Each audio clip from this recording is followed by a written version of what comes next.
Ik denk aan de Martini-toren, waar ik eens zo dichtbij ben geboren.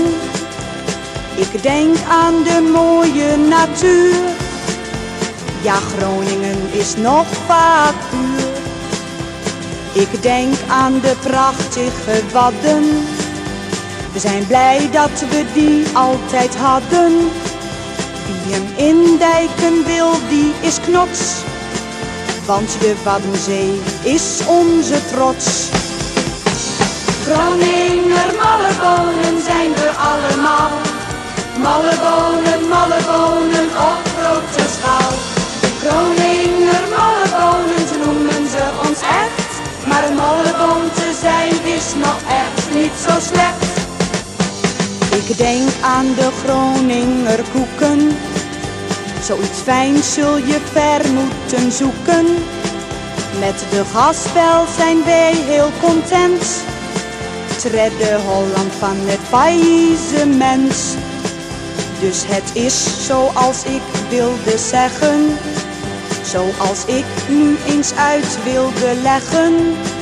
Maakt een westerling ons wel eens klein?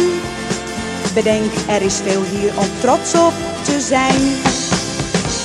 Groninger mallebonen zijn we allemaal. Mallebonen op grote schaal. Groninger mallebonen, ze noemen ze ons echt.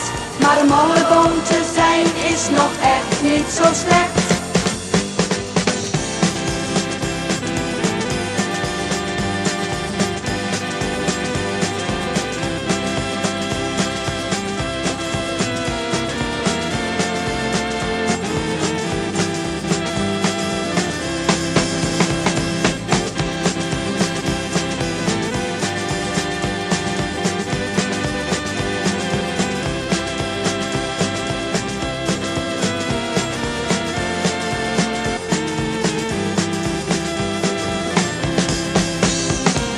Groninger mallebonen zijn we allemaal.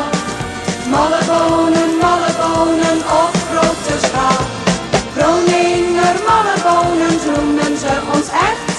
Maar een malleboon te zijn is nog echt niet zo slecht. Groninger mallebonen zijn we allemaal. Mallebonen op grote schaal. Groninger mallebonen, ze noemen ze ons echt.